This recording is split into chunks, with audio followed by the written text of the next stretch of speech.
Good morning guys. আজি মই এটা নতুন মক টেষ্ট লৈ আহিলোঁ। আজিৰ দিনটোৰ প্ৰথম কুৱেশ্যনটো চাওক। শিখসকলৰ স্বৰ্ণ মন্দিৰ ক'ত অৱস্থিত? শুদ্ধ উত্তৰটো হ'ল অমৃতসৰ। চ' গাইজ কুৱেশ্যন নম্বৰ 2, নামদেহা ৰাষ্ট্ৰীয় উদ্যান ক'ত অৱস্থিত? অৰুণাচল হ'ল ইয়াৰ শুদ্ধ উত্তৰ। So' guys question number 3, সৰ্বশেষ Mughal সম্ৰাটজন কোন? ঔৰংজেব, শ্বাহজাহান, আকবৰ আৰু বাহাদুৰ শ্বাহ জাফৰ। চ' গাইজ ইয়াৰ শুদ্ধ উত্তৰটো হ'ল বাহাদুৰ শ্বাহ জাফৰ। ক হ'ল ইয়াৰ শুদ্ধ উত্তৰ। চ' গাইজ কুৱেশ্যন নম্বৰ 4 আপোনালোকৰ স্ক্ৰীনত চাওক। মৌৰ্য সাম্ৰাজ্যৰ কোনে স্থাপন কৰিছিল? মৌৰ্য সাম্ৰাজ্য কোনে প্ৰতিস্থাপন কৰিছিল? চন্দ্ৰগুপ্ত প্ৰথম, চন্দ্ৰগুপ্ত মৌৰ্য, অশোক আৰু কনিষ্ক। চ' গাইজ ইয়াৰ শুদ্ধ উত্তৰটো হ'ল অপশ্যন খ, চন্দ্ৰগুপ্ত মৌৰ্য হ'ল ইয়াৰ শুদ্ধ উত্তৰ। চ' গাইজ কুৱেশ্যন নম্বৰ 5, ভাৰতৰ ৰাষ্ট্ৰীয় পক্ষী কি? কপৌ, ধনেশ পক্ষী আৰু ময়ূৰ। চ' গাইজ ইয়াৰ শুদ্ধ উত্তৰটো হ'ল ময়ূৰ। ময়ূৰ হ'ল ভাৰতীয় ৰাষ্ট্ৰীয় পক্ষী। চ' গাইজ কুৱেশ্যন নম্বৰ 6, বিজয়ঘাট কি? বিজয়ঘাট হ'ল লাল বাহাদুৰ শাস্ত্ৰীৰ সমাধিস্থল হ'ল বিজয়ঘাট। চ' গাইজ কুৱেশ্যন নম্বৰ 7, তলৰ কোনখন ভাৰতীয় ৰাজ্য পাকিস্তানী সীমাৱৰ্তী নহয়? চ' গাইজ ইয়াৰ শুদ্ধ উত্তৰটো হ'ল উত্তৰাখণ্ড হ'ল ইয়াৰ শুদ্ধ উত্তৰ। So' guys question number 8, Jnanpith বঁটা লাভ কৰা প্ৰথমগৰাকী মহিলা কোন? আশাপূৰ্ণা দেৱী হ'ল ইয়াৰ শুদ্ধ উত্তৰ। So' guys question number 9, Vande Mataram গীতটো কোনে ৰচনা কৰিছিল? চ' গাইজ শুদ্ধ উত্তৰটো হ'ল বংকিম চন্দ্ৰ চেটাৰ্জী হ'ল ইয়াৰ শুদ্ধ উত্তৰ। চ' গাইজ কুৱেশ্যন নম্বৰ 10, বিখ্যাত খেলপথাৰ ইডেন গাৰ্ডেন ক'ত অৱস্থিত? চ' গাইজ ইয়াৰ শুদ্ধ উত্তৰটো হ'ল কলকাতা হ'ল ইয়াৰ শুদ্ধ উত্তৰ। অপশ্যন গ হ'ল ইয়াৰ শুদ্ধ উত্তৰ। চ' গাইজ কুৱেশ্যন নম্বৰ 11, কেওলাদেউ ৰাষ্ট্ৰীয় উদ্যান ক'ত অৱস্থিত? চ' গাইজ ইয়াৰ শুদ্ধ উত্তৰটো হ'ল ৰাজস্থান হ'ল ইয়াৰ শুদ্ধ উত্তৰ। চ' গাইজ কুৱেশ্যন নম্বৰ 12, ভাৰতৰ কোনটো সাগৰীয় বন্দৰ আৰু সাগৰৰ উপকূলত অৱস্থিত? চ' গাইজ ইয়াৰ শুদ্ধ উত্তৰটো হ'ল কান্দালা বন্দৰ হ'ল ইয়াৰ শুদ্ধ উত্তৰ। চ' গাইজ কুৱেশ্যন নম্বৰ 13, বিশ্বৰ সবাতোকৈ দক্ষিণত থকা মহাদেশখনৰ নাম হ'ল এণ্টাৰ্কটিকা মহাদেশ। অপশ্যন ক হ'ল ইয়াৰ শুদ্ধ উত্তৰ।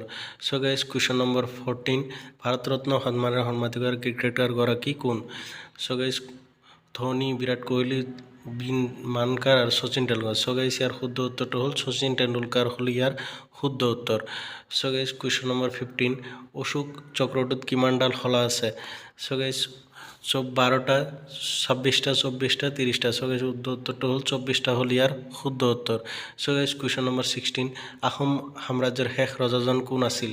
চ' গাইজ ইয়াৰ শুদ্ধ উত্তৰটো হ'ল অপশ্যন ক, পুৰন্দৰ সিংহ হ'ল ইয়াৰ শুদ্ধ উত্তৰ। চ' গাইজ পুৰন্দৰ সিংহ হ'ল ইয়াৰ শুদ্ধ উত্তৰ। চ' গাইজ কুৱেশ্যন নম্বৰ 17, তলৰ কোনটো অসমৰ লোকনৃত্য নহয়? চ' গাইজ ইয়াৰ শুদ্ধ উত্তৰ হ'ল ছৌ হ'ল অসমৰ লোকনৃত্য নহয়, বাকী 3টা হয়। চ' গাইজ কুৱেশ্যন নম্বৰ 18, তলৰ কোনগৰাকী গ্ৰহৰাজ উপাধিৰে উপাধিত কৰা হয়? লক্ষ্মীনাথ বেজবৰুৱা হ'ল ইয়াৰ শুদ্ধ উত্তৰ। চ' গাইজ কুৱেশ্যন নম্বৰ 19, সম্ৰাট অশোক কোন ৰাজবংশৰ ৰজা আছিল? চ' গাইজ ইয়াৰ শুদ্ধ উত্তৰটো হ'ল মৌৰ্য সাম্ৰাজ্যৰ ৰজা আছিল সম্ৰাট অশোক। মহামতী অশোক আছিল মৌৰ্য সাম্ৰাজ্যৰ ৰজা। চ' গাইজ কুৱেশ্যন নম্বৰ 20, পানিপথৰ দ্বিতীয় যুদ্ধ কাৰ মাজত হৈছিল? চ' গাইজ ইয়াৰ শুদ্ধ উত্তৰ হ'ল আকবৰ আছিল তেতিয়াৰ ৰজা আছিল, আকবৰৰ দিনত হৈছিল পানিপথৰ দ্বিতীয় যুদ্ধ। চ' গাইজ কুৱেশ্যন নম্বৰ 21, ভাৰতীয় সংবিধানৰ প্ৰথম সূচীত কি আছে?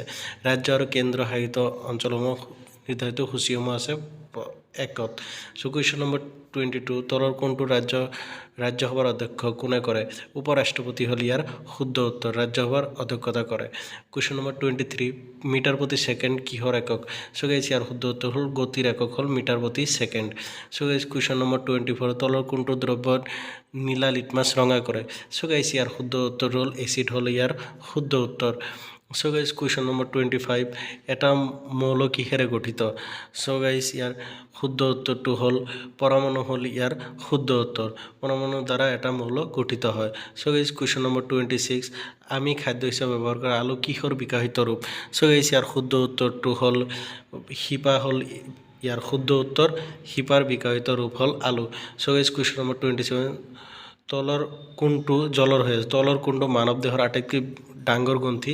ইয়াৰ শুদ্ধ উত্তৰ হ'ল যকৃত হ'ল ইয়াৰ শুদ্ধ উত্তৰ। So' guys question number 28, vitamin চিৰ অভাৱত কি ৰোগ হয়? চ' গাইজ ভিটামিন চিৰ অভাৱত স্কাৰ্বি ৰোগ হয়। স্কাৰ্বি ৰোগ হ'ল ইয়াৰ শুদ্ধ উত্তৰ। অপশ্যন ঘ হ'ল ইয়াৰ শুদ্ধ উত্তৰ। So' guys question number 29, cholera বেমাৰ কিহৰ পৰা হয়?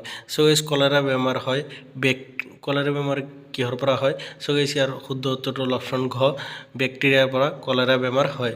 চ' গাইজ আজিৰ দিনটোৰ অন্তিম কুৱেশ্যন নম্বৰ 30, অজন স্তৰৰ অৱক্ষয়ৰ বাবে কোনটো গেছ দায়ী? চ' গাইছ ইয়াৰ শুদ্ধ উত্তৰটো হ'ল অপশ্যন গ CFC হ'ল ইয়াৰ শুদ্ধ উত্তৰ, ক্লৰ'ফ্ল'ৰ'কাৰ্বন হ'ল ইয়াৰ শুদ্ধ উত্তৰ।